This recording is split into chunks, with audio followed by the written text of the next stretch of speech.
Good morning, good evening, good afternoon. Welcome to another exciting installment of Living Worlds of Darkness Rage across New York. We have Shinlo basically preparing a fine meal of great proportion. He is preparing a Greek style dinner, roasted lamb, basically with the proper spices and salt that the Greeks used to do it, basically. And he is preparing basically a meal for quite some many of people. And he's also preparing alcoholic beverages as well, just in case people want to relax, which is basically ice cream with alcohol inside of it. Think of it as an alcoholic float. And that's what we'll begin there. Shinlo's basically cooking, so you can smell the aroma in the air. Uh-huh. Uh, Skavgard, having finished his patrols for the evening,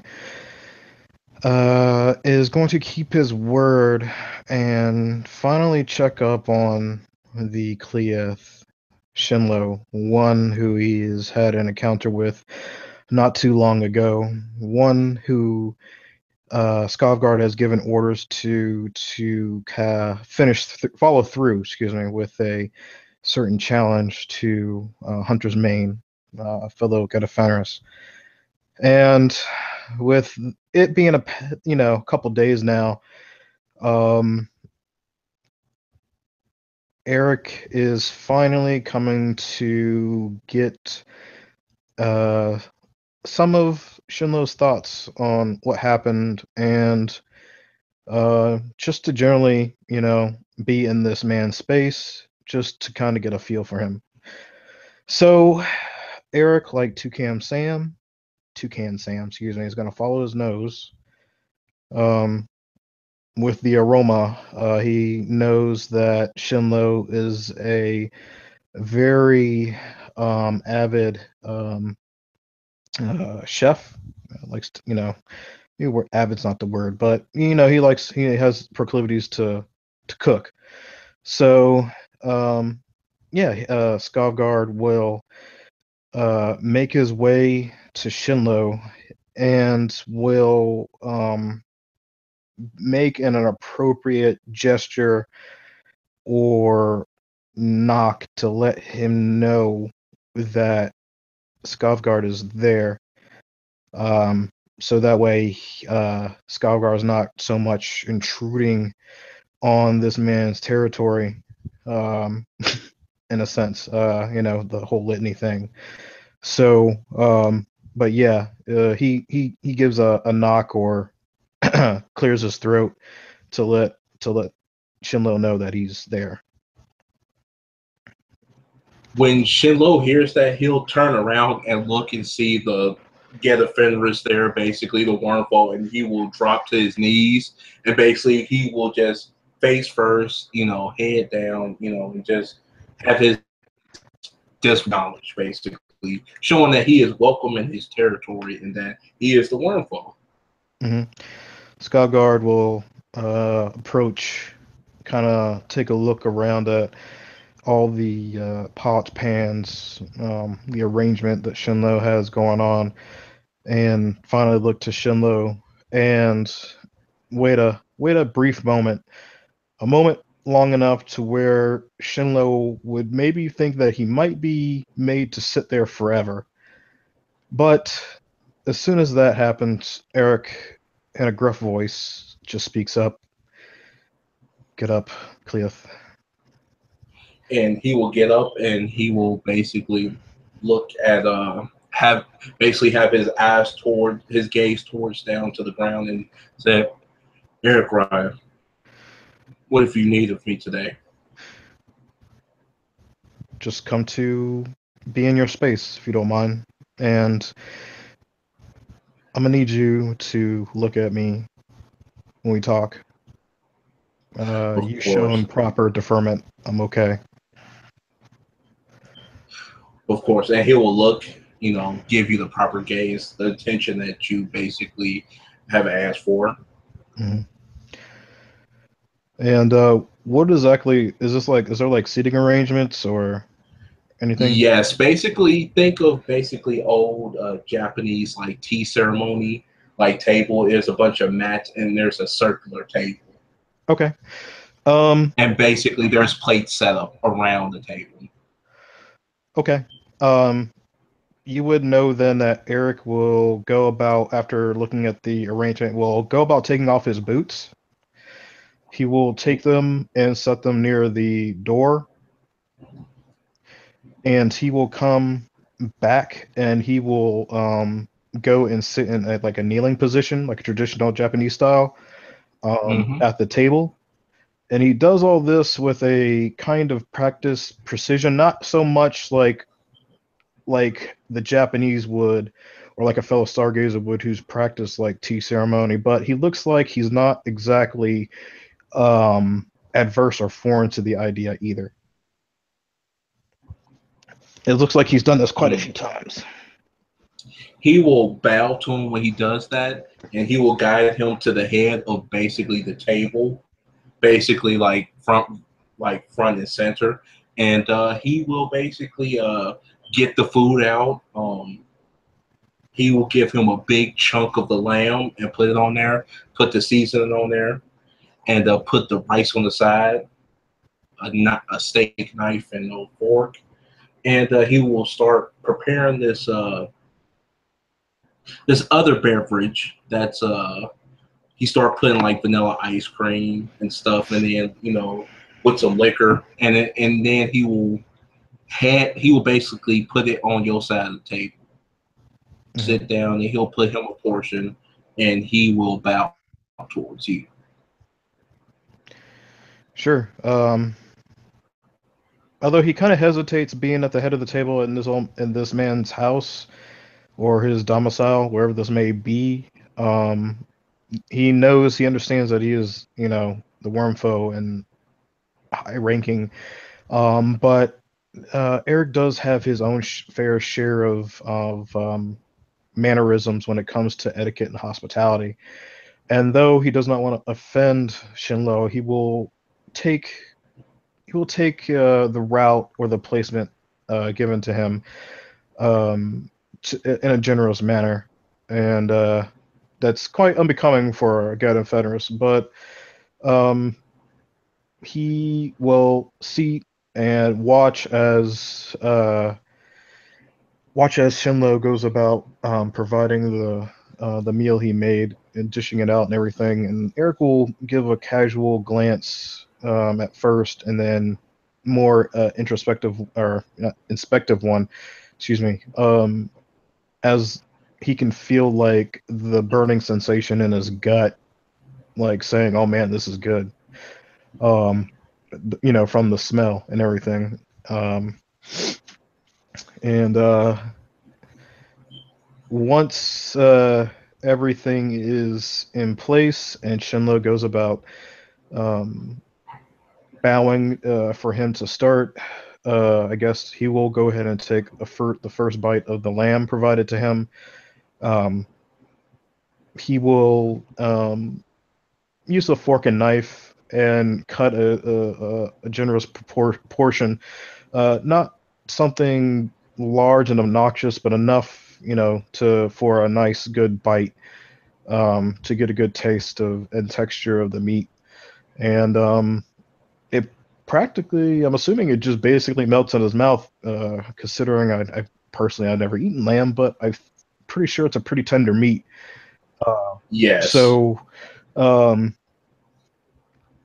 he Skavgard puts the fork and knife down and kind of unceremoniously and absentmindedly puts his elbows on the table and weaves his fingers together and then presses his forehead to the his fingers and just kind of goes silent for a moment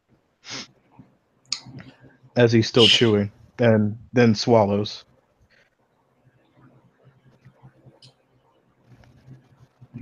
I When believe. Shinlo sees, oh my bad, you finish. No, go ahead. No, you go ahead. Shinlo sees that, he said, "May you join me in the prayer to the Emerald Mother, known as Gaia." Eric Ryan. Oh, uh, yeah, sure. This is your place. I'll follow through with that. It's no problem. I was I believe the proper You are term is putting your mother's foot in this or something. yes. It is. It is customary for the guests to take first bite of the meal, for they may savor it, and then the prayer to happen, so they may continue the savory meal. Hmm. Well, if a if a prayer is all that's keeping me between me and the rest of this lamb, let's get to the prayer, please. And he will start laughing, and then he'll get serious about his head down. Mhm. Emerald Mother, you gather us here today. As you bring the wormful here after his tireless duty for the set of the grain.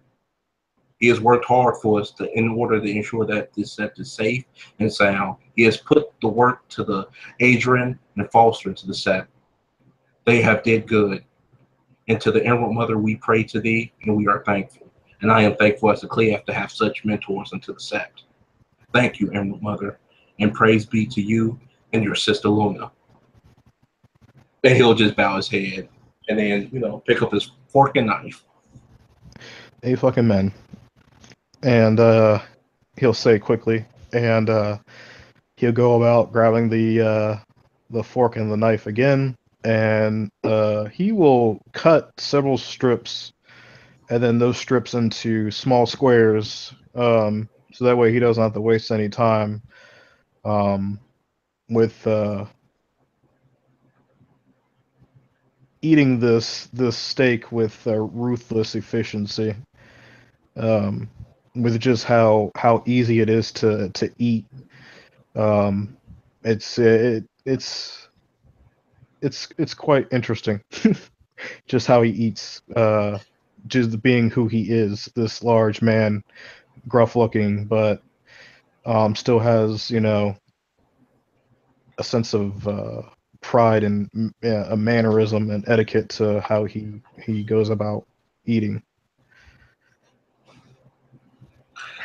Shinlo is just basically smiling and with his eyes closed, just eating. Like you'll see he cut his meat up and basically put it with his rice, and then picks up the chopstick and basically start eating it with it.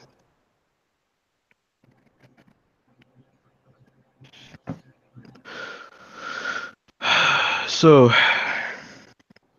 let me start off with saying thank you for the meal. I wasn't really expecting it, but or found it necessary, but it is nonetheless very damn good, and I really needed it after all the patrols today. So thank you for your hospitality and the meal, Shinlo. Of course, I am always here to help a brother and sister of the sect, especially the wormful after you do so much for us, and doing guardianship as well. You are noble.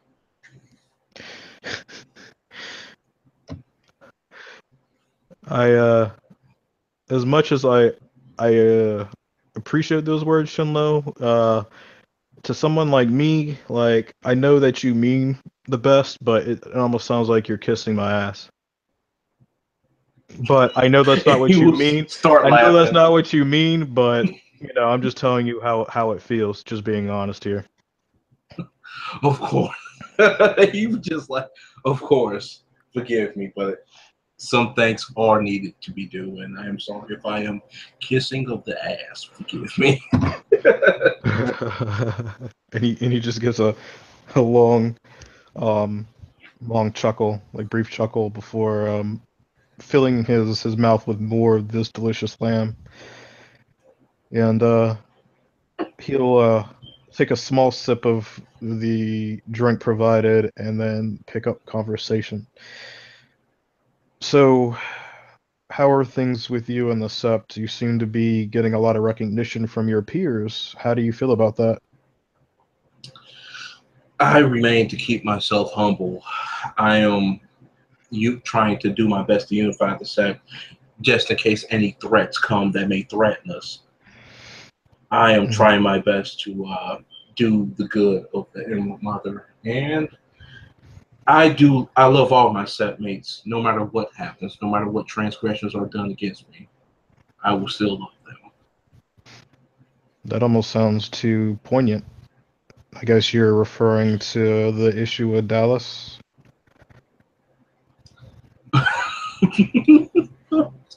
And he Yes, gives yes. a wolfish smile. And Shiloh will laugh and just be like, yes, I still love my sister. You still love your sister, but tell me, how how do you truly feel? And he'll actually look at Shinlo. He'll actually stop to eat. Like he'll put his forearms like on the edge of the table, like a knife and fork hovering over the plate. But he'll actually stop and look at Shinlo to see how he actually responds. And Shiloh will stop and put his chopstick down and just look at him, put it to the side elegantly, and look at him. How I feel. You expect nothing but, as the Hamilton kids say, realness. So I will tell you. I love Dallas as a sister of the set, but she can do better than what she's doing.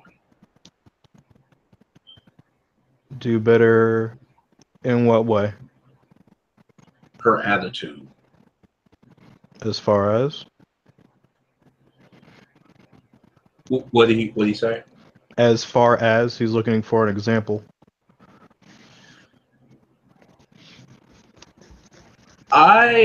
When I went there, we did battle when we did our challenge. I took 3 blows from her mighty hammer, and she managed to get one swing off on me and catch me. I did a lot of blows to her and was effective, but on top. But she didn't do the sportsly thing of reaching a hand down and basically saying "Good job, brother" or something. It felt like that she didn't like it wasn't resolved for her somehow. Like it was still going on, and I will forgive her no matter what. But it feels like it wasn't no sportsmanship behind it. It wasn't no. The challenge was over. Our aggressiveness between each other was over. But it felt like she just didn't acknowledge it. She just turned over and looked at hard reset. It just was like, yes, I have won.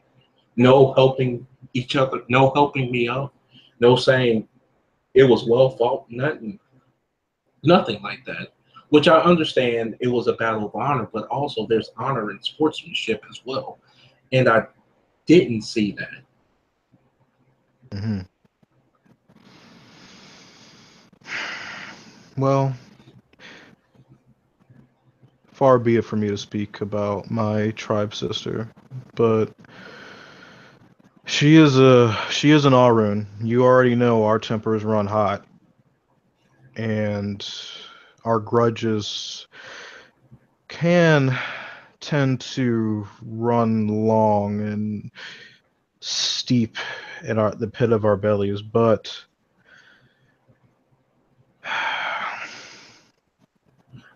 I agree. The beef should have been handled after the end of the challenge. That was the point of it. Exactly. I harbor no hate for her. I harbor no ill will. I love her. Like I love her like any sister of the sept. Like I love her, but the thing is, it should have been handled. And no matter what, even with you, Eric Wright, for example, you gave me a good thorough beating for I did wrong and I acted the fool. And you told me to leave from your site for you was going to kill me. So that was showing love, saying that I kill you. So I mean, I just expected some type of recognition of showing that I love you after all this. I'm trying to promote unity, Eric, right? That's what I'm trying to do. That's what we need the most. Hmm. Stuff like that's not exactly a common occurrence between my tribe and the others. We tend to take a certain uh, responsibility when it comes to making sure that strength is displayed and a certain hardness is a constant part of us that people see. And to be honest with you, Shinlo, if you want to really get on her good side again, you just need to do what you do and do your job, improve yourself. And maybe one day you might actually cross blows again with her. And you may actually beat her then. And then you will show her what it is, the sportsmanship that you want. And maybe she'll learn from that. Or she might actually give you the due respect that you might have earned. Who knows what the future may hold with that, but don't let it discourage you. My people,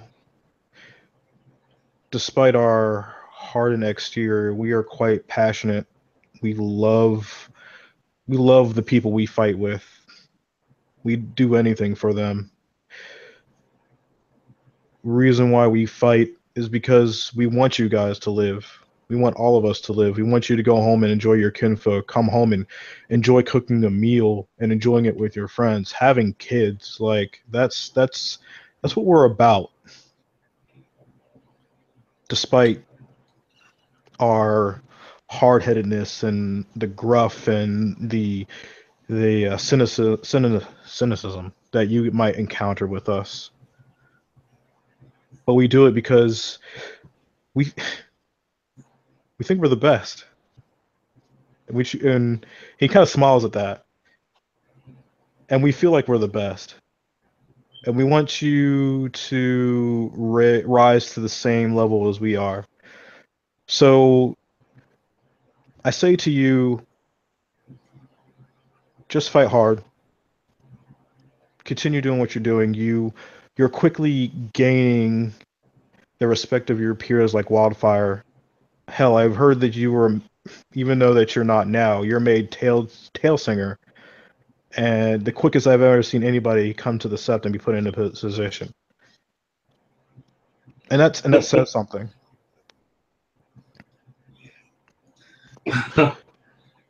So Those are don't let Dallas's dourness raid on your parade. Excuse me. He will look at Eric with, just look at Eric with a smile, very truthful. He don't have to roll P&E for this. He is very calm and truthful, just very happy right now. He'll look at him. I love each and every one of you of this set, and I'll do anything for you all, and I will die for you all. Here shows true unity and bond between brothers of the set.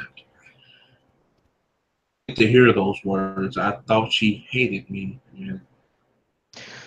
Oh, well, to be honest with you, she very well might. But she very well might.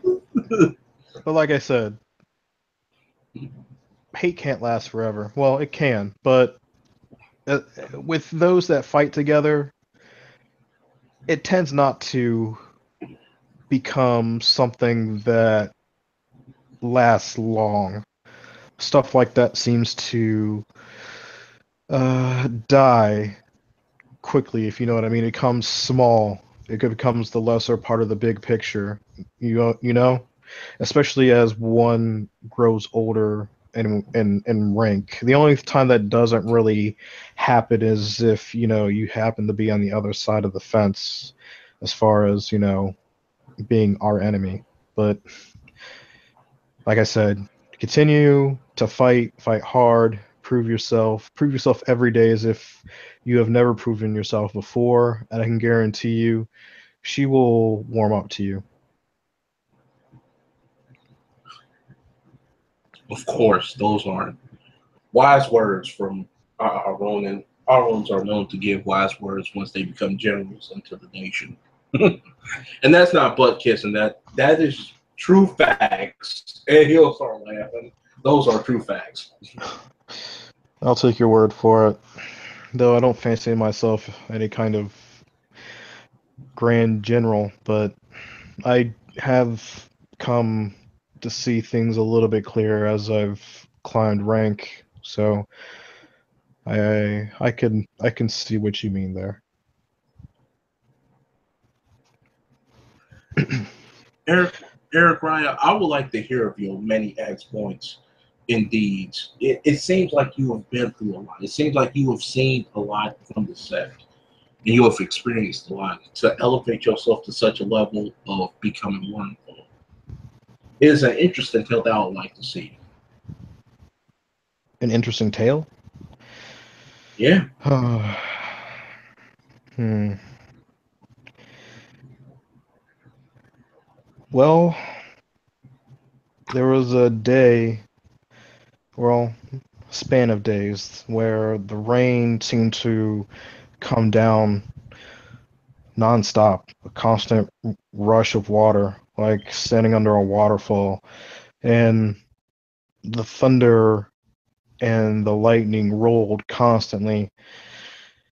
And something told me in the pit of my gut to go out and venture into the storm. And so I took myself to the highest peak I could find, something that was exposed to the elements, no trees or anything around for at least maybe half a mile or so.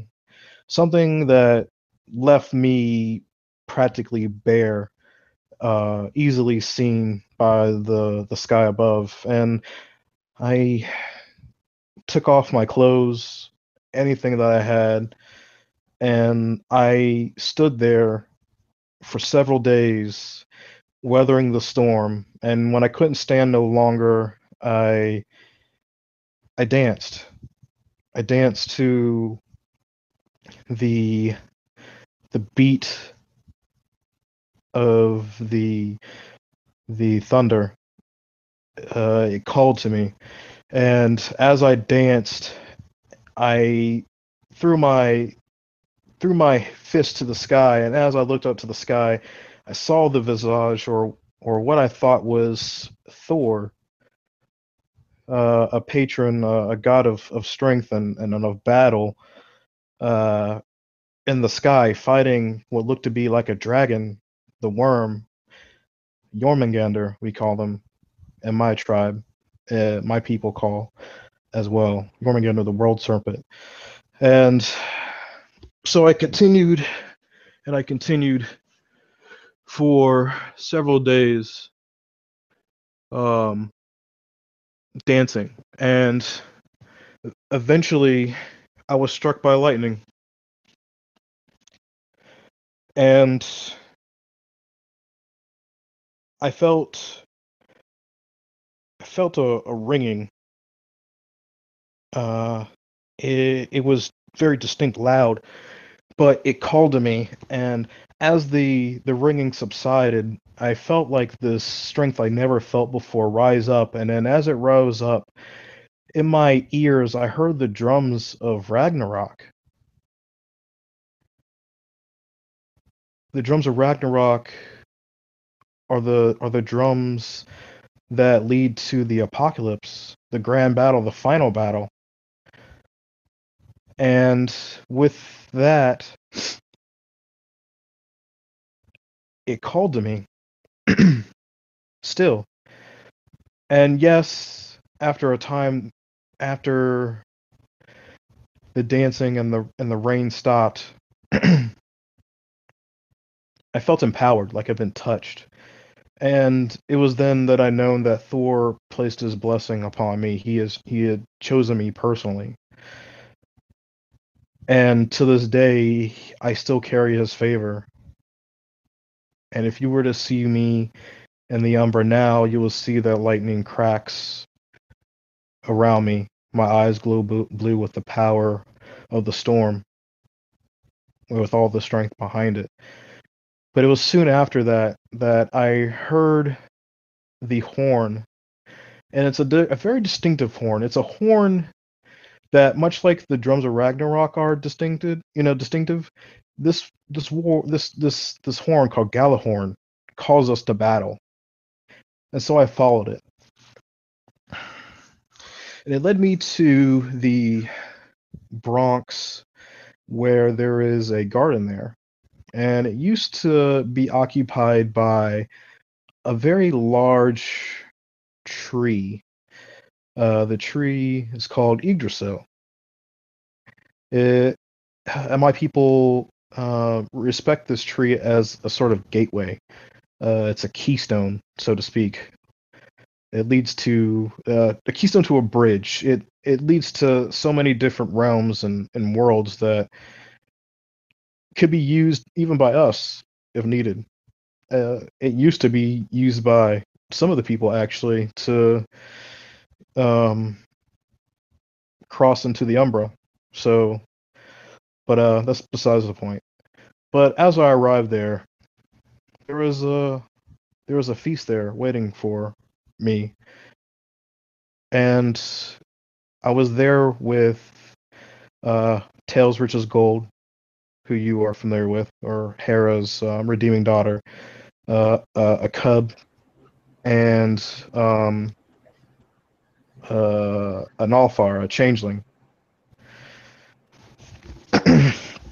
And we're not the only ones that were there. There were will workers, usurpers, Karen Ah, drainers, magicians, mages that were there as well. interesting. So we all sat, and then that's when the god in to my people, um, that's when I first laid my eyes upon Fenris himself, my patron, my father, my tribal father, the Great Wolf, the First Wolf. Oh, excellent.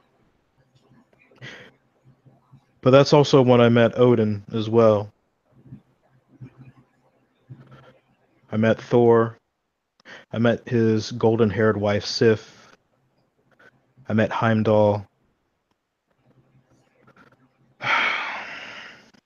And did I say Odin? Pretty sure I said Odin.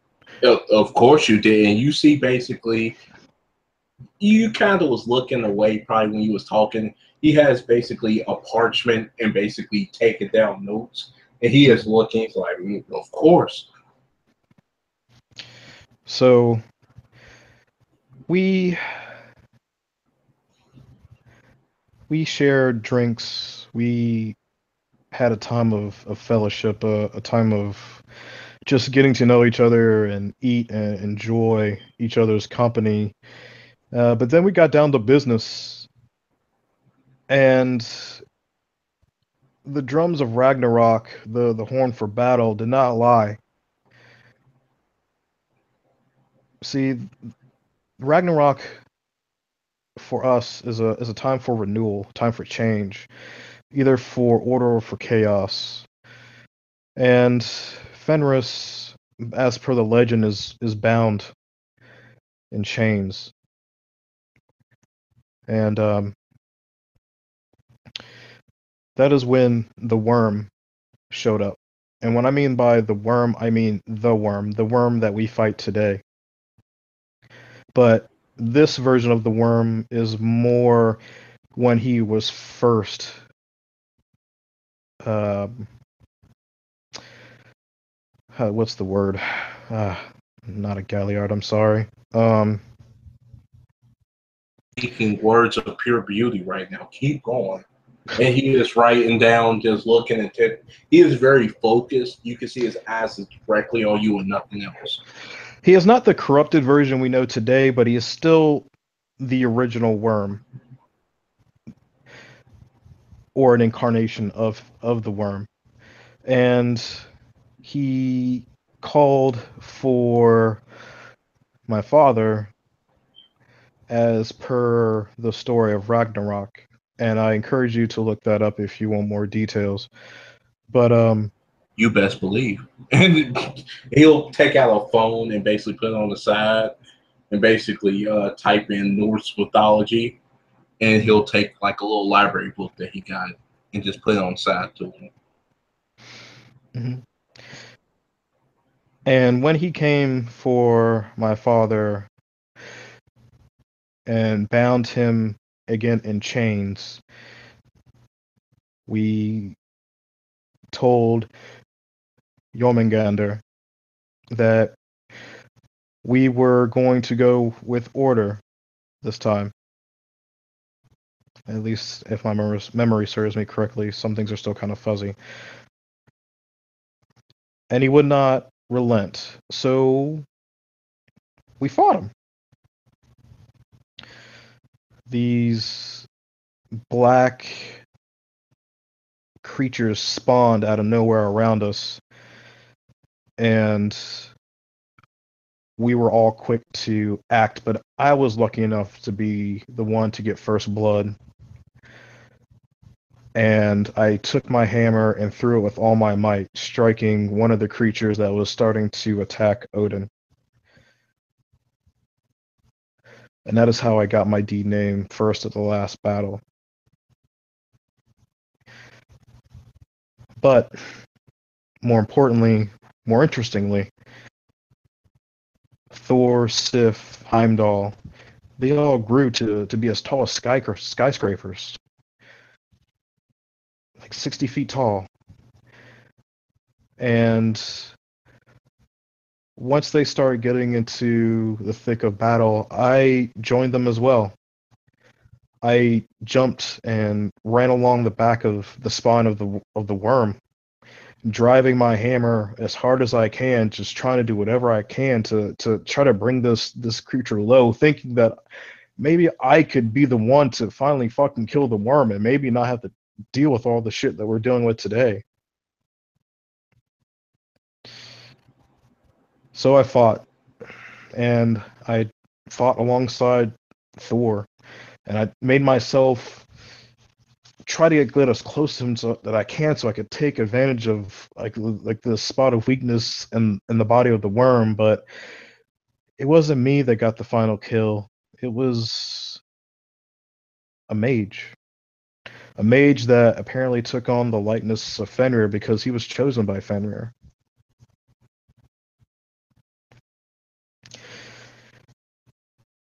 And with that done, the worm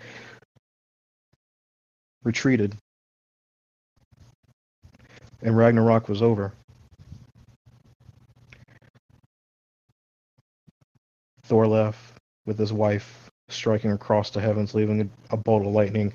Odin, with his ravens, took off on his horse, Sleipnir. Heimdall disappeared as well. Fenris, all but gone. The only the only tales of his being being there left on this mage, and that was it. Ragnarok was over. We defeated the worm. And that's one of my stories.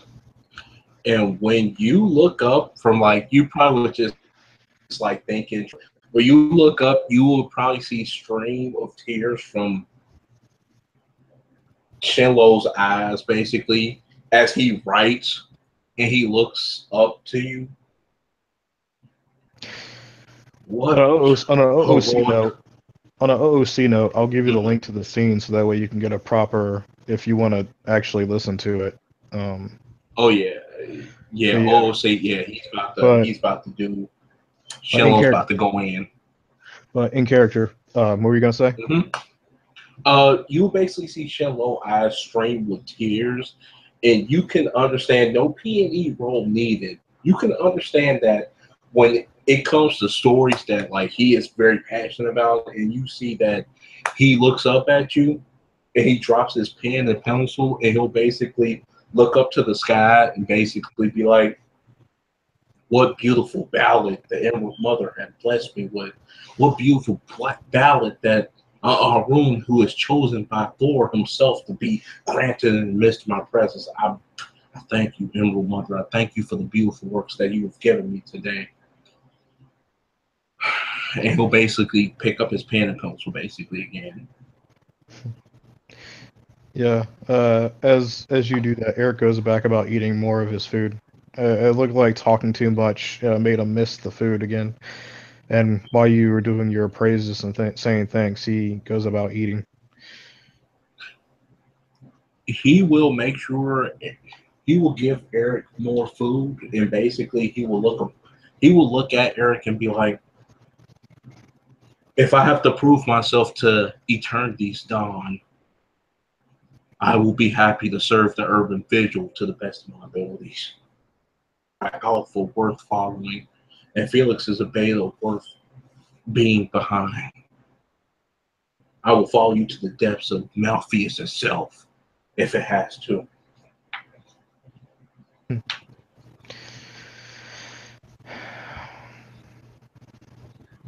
It's very interesting of you to say. It's true. Like I said, I was interested in you maybe joining my pack. We're a small pack right now, as one of our previous members left due to certain circumstances with their kinfolk, and though that's regrettable, things like that happen. It's a part of life. But I suppose Felix is talking to you about this already. Yes. And he said, I will have to prove myself to you, which I have prepared myself for. Mm-hmm.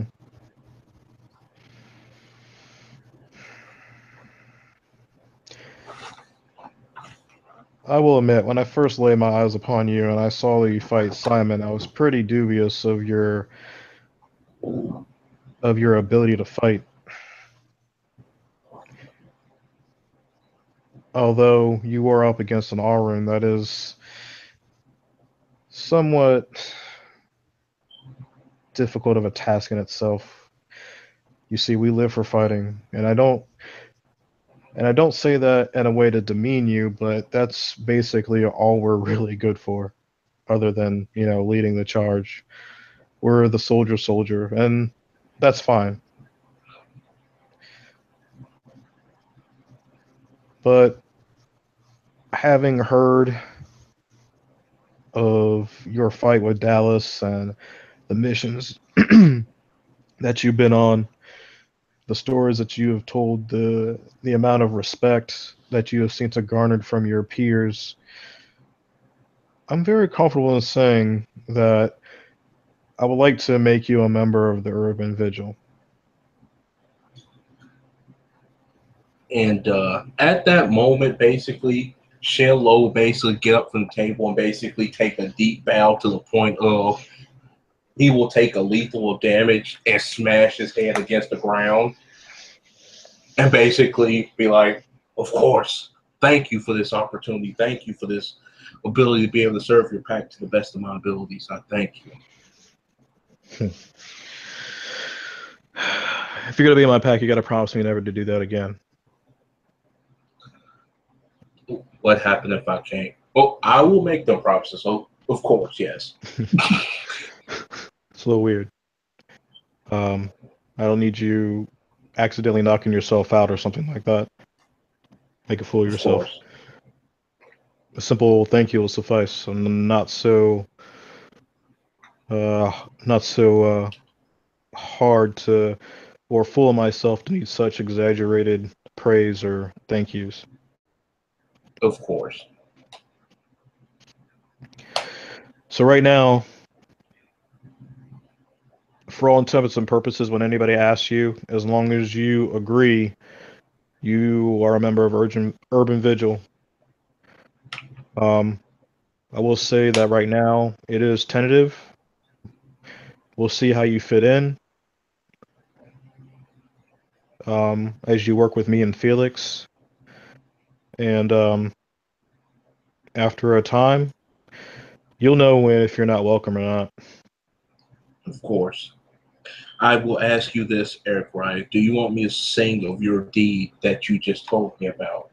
I ask of you first before I start constructing the tale. I'll leave that up to you. in a sense, I would think it would be interesting to hear somebody's rendition of it. So a certain part of me says yes, but I think I'll leave that up to you. You are the Galliard. You are the one who are the arbiters of deciding whose tales get told and who don't. So I'll leave that honor to you, and Of course. I will not take it out on you if you decide to or decide not to. Of course.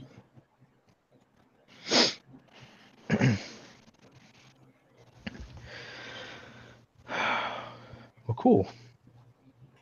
I thought this would be a little harder, but I guess that's a good sign.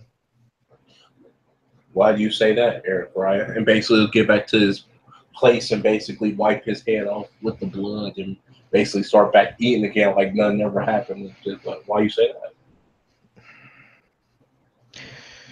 Huh. Hmm. I guess if you're going to be a member of the pack, I should tell you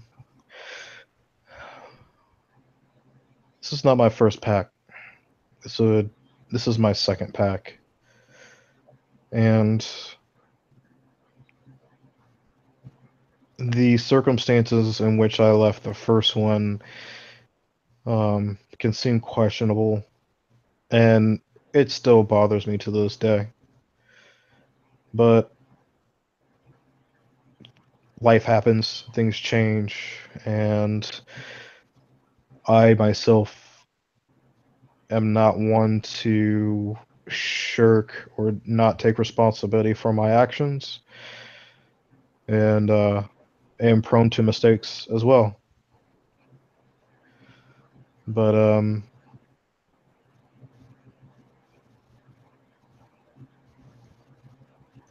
he kind of hesitates. Um, his mouth kind of hangs open a little bit as he tries to um, like kind of surmise how he feels uh, in the moment right now. I guess,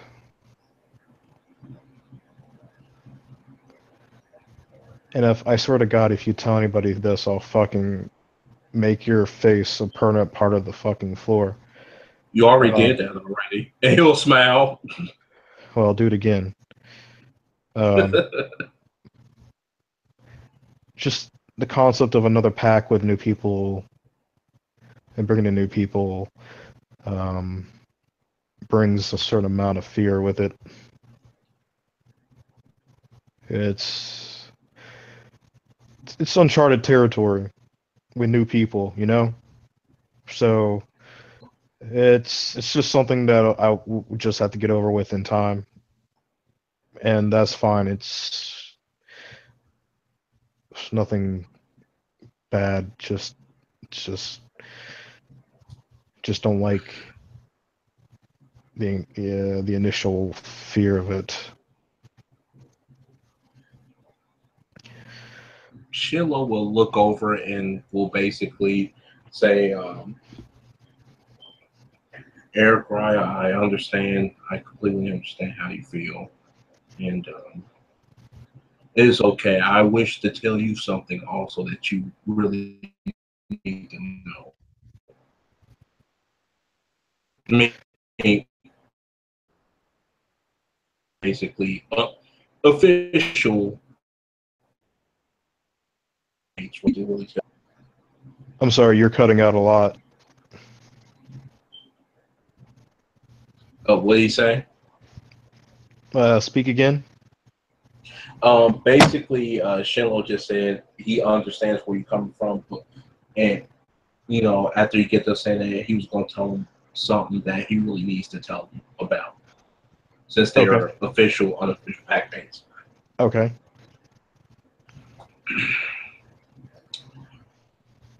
You remember when I told you about my brother? Mm-hmm. What my brother killed my mother in front of me. He ripped her apart. He is a Aurum stargazer, and he is of high rank. His name is Kung Lo, and he is very. He has a pack which is very, very deadly that follows us from the set to Shanghai.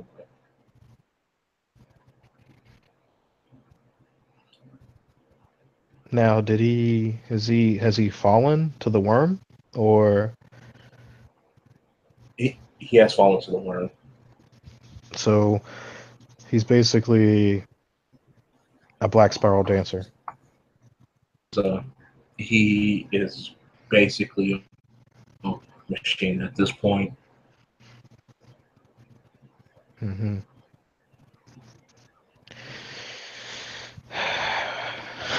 And he kind of just he sucks in a bit of air, and then it comes out like in a half laugh, like a huh, and then like a small smile approximates on his face, and then he just shrugs his shoulders. I'm sorry for the loss of your mother, and the fact that your brother be the one to take your mother's life has to fucking drive you insane.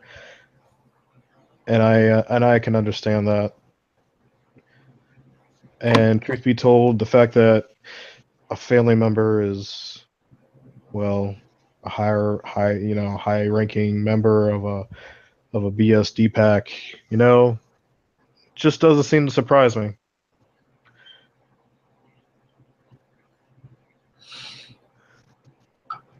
I can understand that you and the set has been dealing with similar problems like this, but I will assure you, Eric Ryan, that this problem does not need to be dealt with right away until he shows his face. I am more about the set duties than my own personal gains. My mother taught me more than that. Heaven's Light, that's her name was. Heaven's Light's a beautiful name, by the way, and I'll take your word for it. You just let me know if you catch any wind of your brother being in town, or if he ever shows his face. And in the meantime, we'll get you stronger. We'll get you to the point where you will feel confident and you will have no qualms about facing your brother in battle. And we'll handle it. Is that fair? That is beyond fair. I am grateful for this. Thank you. Cool. And and for some reason I should happen to fall or whatever, and I'm not a part of this world anymore. I would still like to make sure that you get to that point. Don't give up on it. I'll be watching you.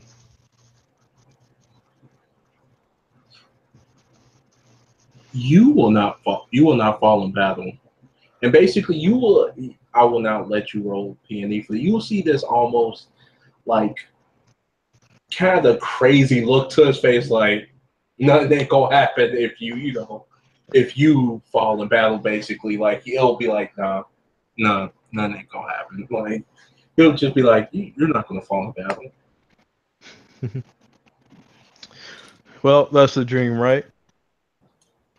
But the secret is each one of us, at least to get a finisher, always looking for that one that's badass enough, that has the balls, the skill enough to give us that good fight, the one that kills us. And trust me, it might suck to die, but when I do die, I won't have any problems. At least as long as I die a warrior's death. And if not, then well,